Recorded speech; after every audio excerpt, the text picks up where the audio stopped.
Here is my book analysis report.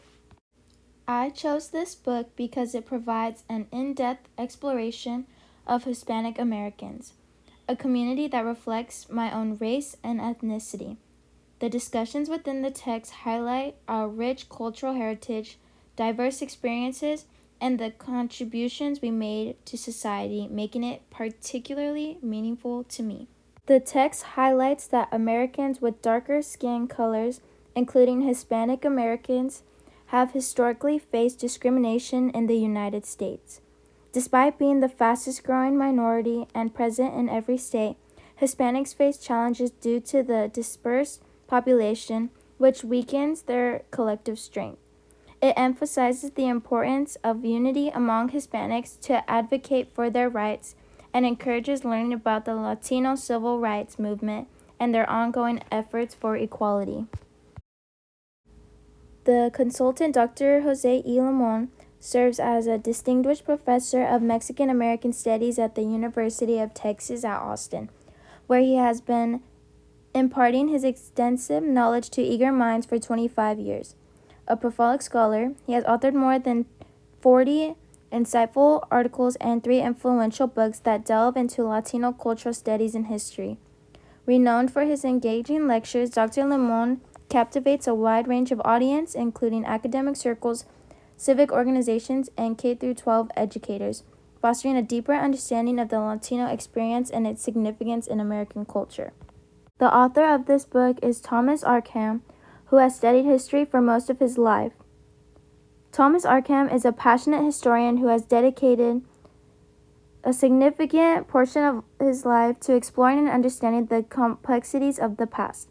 As an editor and an author, he meticulously curates a diverse array of historical works, all while nurturing an impressive collection of artifacts and literature related to his field. Residing in the picturesque landscapes of upstate New York, Thomas immerses himself in both research and the rich cultural heritage of the region.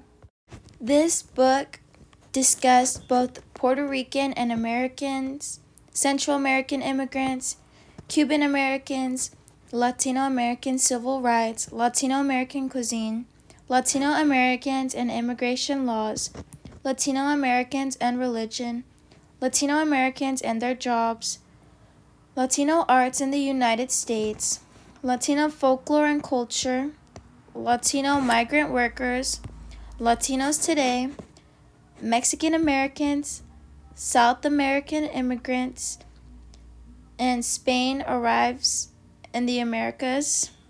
Lastly, trailblazing Latino Americans. The people who don't really have a voice in this topic includes African Americans and the dominant race, or white people. After carefully considering the reader's argument, it becomes clear that the position on this issue advocates for individuals from various minority groups, particularly the Mexican American and Latino communities, to assert themselves and voice their beliefs about what is just and fair. It emphasizes the importance of standing up against discrimination in all its forms, as tolerating such injustices is unequivocally unacceptable and fundamentally wrong. By encouraging active participation and advocacy, this viewpoint seeks to empower these communities to confront and challenge the biases they face in society. Up until the 1920s, the Hispanics who lived in the United States had mostly been born there. Many people in Mexico at the time were very poor and did not have jobs. People want jobs even if it meant traveling all the way to the United States, prompting them to seek work opportunities in the U.S. even if traveling long distances. Many Americans entered the United States temporarily, particularly in the fields. This arrangement benefited both parties. U.S. factories and farmers gained much-needed workers, while Mexican laborers earned money to support their families. However, the situation was not without challenges for the immigrants. They were often treated unfairly compared to white Americans and received lower wages for their work. Additionally, finding housing was difficult for them. Many Americans viewed Mexicans as invaders, believing that the immigrants were taking jobs away from the workers. After the 1920s, there was a growing sentiment in the United States that these immigrants should return to Mexico. The reading illuminated the enduring stereotypes that surround Mexican workers, particularly the pervasive image of Mexicans toiling in agriculture fields under the blazing sun. This stereotype, deeply rooted in history, remains alarmingly relevant in contemporary society, often surfacing as a punchline in jokes or as an insult, distorting the rich tapestry of Mexican labor and culture.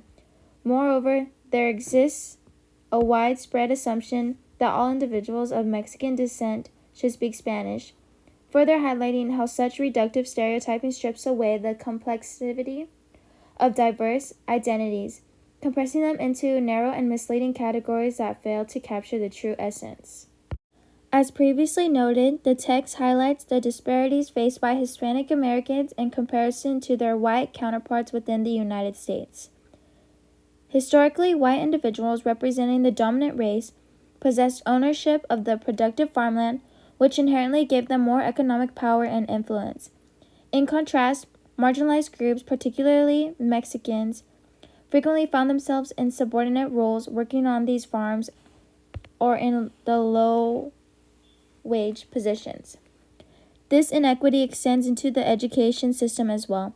In elementary schools, Hispanic children are significantly less likely to qualify for gifted and talented programs compared to white students. This underrepresentation often leads to a lack of access to advanced learning opportunities.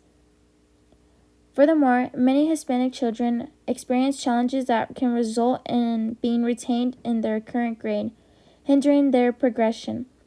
The statistical likelihood of dropping out of high school is also higher among Hispanic students, indicating systemic issues that perpetuate educational inequities and limit their future opportunities. Hispanic Americans have faced numerous challenges in the United States, often stemming from deep-seated discrimination. For instance, many Hispanics encounter wage disparities, receiving less pay than their white American counterparts for performing identical jobs. This economic inequality reflects broader issues of bias and unfair treatment. Additionally, there are instances where individuals or communities express a reluctance to welcome Hispanic families into their neighborhoods, revealing an unfortunate resistance that further marginalizes the vibrant cultural group. Something that I learned from reading this book is that in the 1980s, the U.S. government created the term Hispanic to describe people who speak Spanish and live in the United States. However, not everyone likes this label. Some people feel that it oversimplifies their identity by grouping everyone together based solely on the language they speak. Additionally, the term Latino is often used, which may prefer because it connects more to Latin America rather than Spain. This difference in terminology highlights the diversity among these communities. People who identify as Hispanic or Latino come from various countries and have unique stories and backgrounds. Despite their differences, there are also many similarities among Hispanic American cultures. They often share similar stories, religious practices, and celebrations. They take pride in their art and music, as well as traditions, and they celebrate important holidays together.